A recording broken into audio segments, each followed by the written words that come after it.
Hey guys, and welcome to Talkin Tuesday. It has been forever since we have done a Talkin Tuesday video. Do you guys remember these? For today's video, I want to talk to you about flakes. I'm not talking about flaky people or flaky friends. I am probably one of them.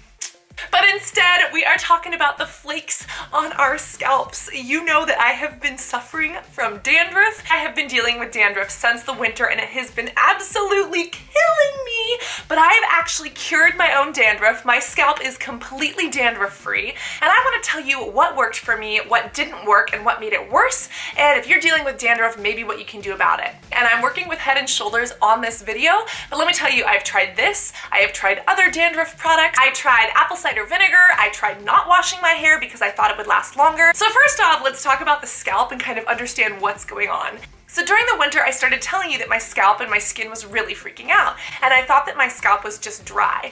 Because logically, winter is dry and cold and dry, and I thought my scalp must be dry and void of hydration because it's literally flaking off in chunks. So I thought to myself, I must be washing my hair way too much. I'm gonna stop washing my hair, cut down and only wash it twice a week, and it'll hydrate my scalp and it'll fix the problem.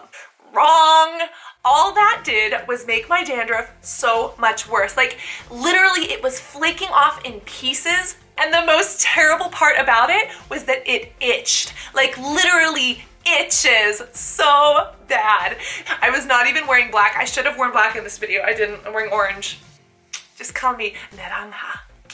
What did I do? Being a tech generation child of the internet, I decided to go online. So I decided to research the causes of dandruff, and I found out that it could actually be a bacteria that lives in the oil on your scalp, which causes dandruff, which means if you don't wash your scalp, the dandruff will get worse, which is what happened to me. Something else is that it could be CSI or chronic scalp issues that you're just born with genetically and you can try your best to treat. It could just be dry scalp and dry weather. I had 99 problems and my ex wasn't one of them, but my scalp was. Oh, was that cold? That was cold. Oops. My ex actually gave me these earrings and I still love these earrings. Like, I feel like I should be sorry or I should feel guilty or should have like burned everything. I love these. Like, what a great gift shopper. They're from Santa Cruz. Anyways, I got 99 problems and a flaky scalp is definitely one of them. So I figured out that this fungus, it's actually a fungus, not a bacteria. My apologies. Let's see the spelling of it. It's called Mazzetia. Probably butchering that name, but you can Google it and try to pronounce it yourself. That is a fungus that can actually build up on your scalp and cause those flakes. And so I had a feeling that's what I was dealing with. So hippie vegan over here decides to go try apple cider vinegar. And guess what it did? It burned my scalp and didn't do anything. So now I had a scalp that was flaking like Tony the Tiger, plus it was actually burning and it hurt to have my head because now it was literally stinging. Good job, Cassandra, good job. So at this point, even my dad noticed my dandruff, and that's like embarrassing because my dad's a dude and he doesn't like pay attention to how girls look or like beauty kind of things, but he was pointing it out to me and I'm just like, are you serious right now? And he's dealt with dandruff all his life. So all of a sudden I started getting concerned and I was like, oh my God, do I have CSI? Do I have chronic scalp issues? Is this gonna be a problem for the rest of my life? So by the time my dad pointed it out to me, I decided to go out and buy my own products and do some of my own research and just keep the apple cider vinegar in the kitchen for cooking or like for the ends of my hair and not get that ish anywhere near my scalp where it could burn.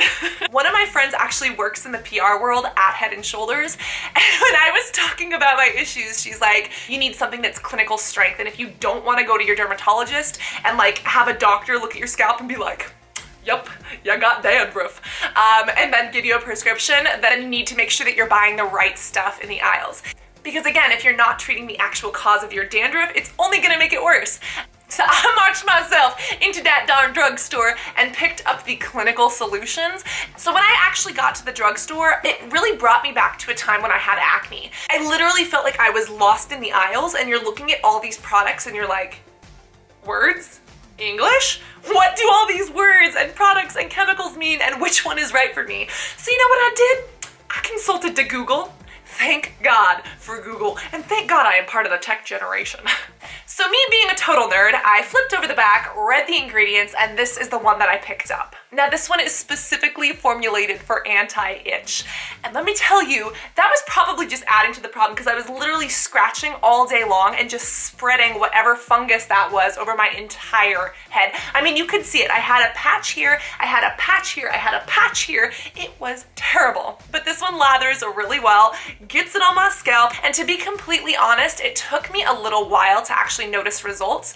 At this point, I was washing my hair every single day because it was flaking off that bad. And it was by day 2 that I realized I wasn't itching that bad anymore, but I didn't actually start to see a reduction in my dandruff until like 2 weeks in. So just FYI, that's what happened. But in about 2 weeks, I realized that my scalp was not flaking off in sloughs like it had been previously. And I was just like, hail the gods, thank you. So as that was happening to me, I was thinking, what's actually happening in this product that's making a difference? Why isn't this burning like my apple cider vinegar disaster? This has selenium sulfide. It's also got sulfur blocking technology. And I was sitting there and I was like, well, thank you, ingredient list. That's great, but what do you actually do? Selenium sulfide is what's known to treat fungal infections, and that's what actually gets rid of the dandruff for good. So that means that when you're applying this directly to that area, it's actually working to get rid of the fungus that is proliferating and causing this problem.